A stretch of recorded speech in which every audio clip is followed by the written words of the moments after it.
Hello everyone, मैं अहमद और मैं आप सभी का आर्य सीनियर सेकेंडरी स्कूल में बहुत बहुत स्वागत और अभिनंदन करता हूँ। आशा है कि आप सभी अच्छे होंगे और अपनी बेसिक स्टडी कर रहे होंगे। तो चलो अपनी वीडियो को जल्दी से आज स्टार्ट करते हैं। आज का टॉपिक क्या है? हम एनसीईआरटी की बुक में से चैप्टर फर्स्ट केमिस्ट्री का टॉपिक रसायन विज्ञान में केमिकल रिएक्शन और इक्वेशन लेसन का हम आज टॉपिक करने वाले हैं।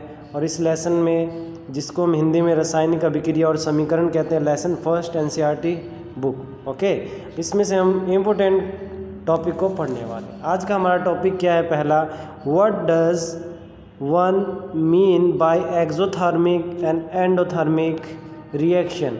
जैसा कि हम पहले भी पढ़ चुके रिएक्शंस के बारे में, कॉम्बिनेशन, डिकम्पोजिशन, संयोजन और वियोजन केमिकल इक्वेशन के बारे में हम पढ़ चुके हैं। तो इससे पहले की अगर वीडियो आपको देखनी है तो आप चैनल पर जा कर के प्लेलिस्ट में आप उस वीडियो को देख सकते हैं और अपनी बेसिक नॉलेज को बढ़ा सकते हैं।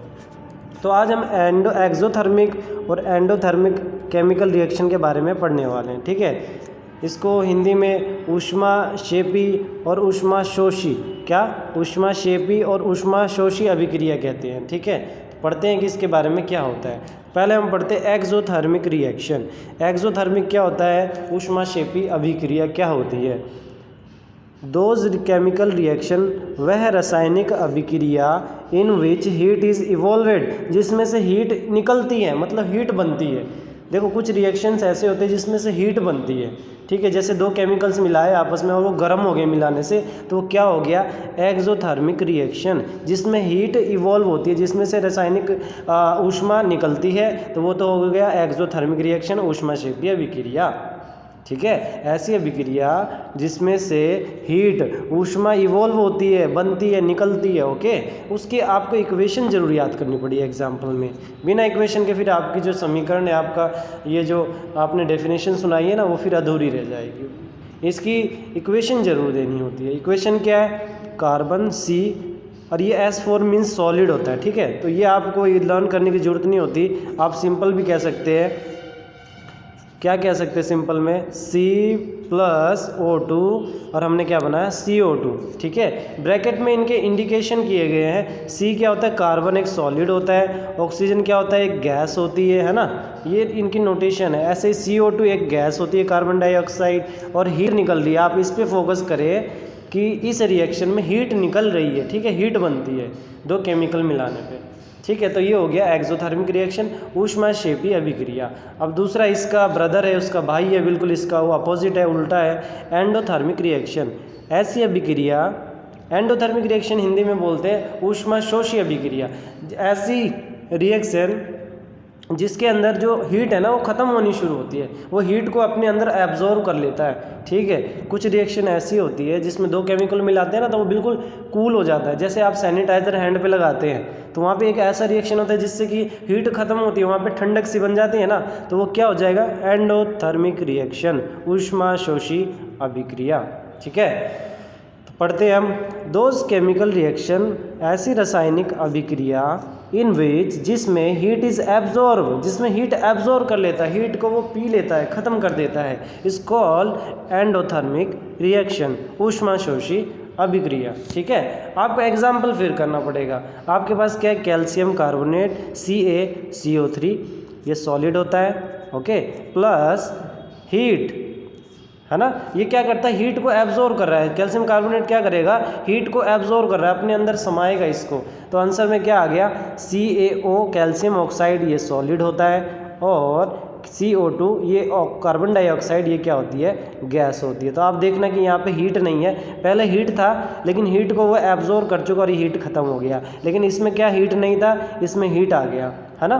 तो जिसमें हीट खत्म होता है वो क्या हो जाता है? Endothermic reaction. जैसे कि एंड लिखा है ना, तो हम इससे भी इसको याद रख सकते हैं। ओके, तो ये हमारा दो टॉपिक था, दोनों एक जैसे थे। अब हम आगे बढ़ते हैं टॉपिक में। अब हमारे पास क्वेश्चन है, why is respiration considered as exothermic reaction.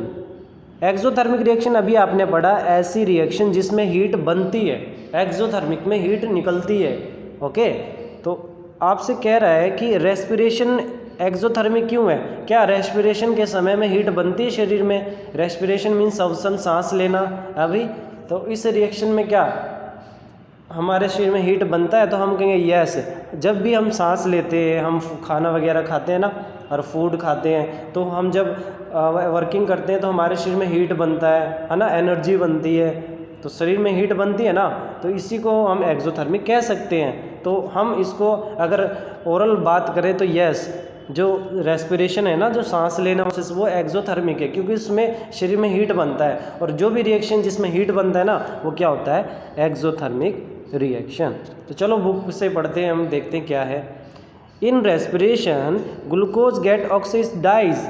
Respiration के समय जो हम ग्लूकोज है हमारे शरीर में, जो एनर्जी है, जो हमने फूड खाया है, वो ऑक्सीडाइज होता है, पचना शुरू करता है, उसको ऑक्सीजन मिलती है, ठीक है, हम वर्किंग करते हैं तो टू फॉर्म कार्बन डाइऑक्साइड। तो फिर क्या बनता है हमारे शरीर में? Carbon dioxide. जब हम सांस लेते हैं तो क्या चाहिए? ऑक्सीजन।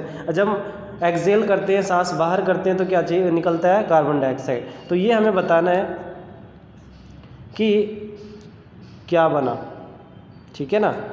तो कार्बन डाइऑक्साइड बनता है, वाटर बनता है ना, हीट इवोल्वेड। वाटर मीन्स हमें क्या आता है? स्वेट आता है, पसीना भी आता है जब हम सांस लेते हैं। कार्बन डाइऑक्साइड भी बनता है, पसीना भी बनता है, और हीट इवोल्वेड, ये मेन टॉपिक है, हीट बनती है शरीर में, है ना। As heat is release during the respiration, तो रेस्पिरेशन के समय हीट रिलीज होता है, it is considered as exothermic reaction. इसीलिए इसको एक्सोथर्मिक रिएक्शन कहते हैं, क्योंकि शरीर में हीट बनता है। ओके, तो ये भी अच्छा टॉपिक था हमारा। हम पढ़ते हैं आज का लास्ट का 2 टॉपिक है। क्या है? कोरोजन एंड रेंसिडिटी, ठीक है। हिंदी में कोरोजन को क्या बोलते हैं? संसाक्षरण। क्या बोलते हैं? संसाक्षरण। और इंग्लिश में रेंसिडिटी को बोलते हैं विकृत गंधिता। विकृत गंधिता। कोरोजन में क्या होता है? जंग लगना, इसको हम जंग लगना भी कह सकते हैं, ठीक है। और ये होती है विकृत गंधिता। रेंसिडिटी का मतलब विकृत गंधिता।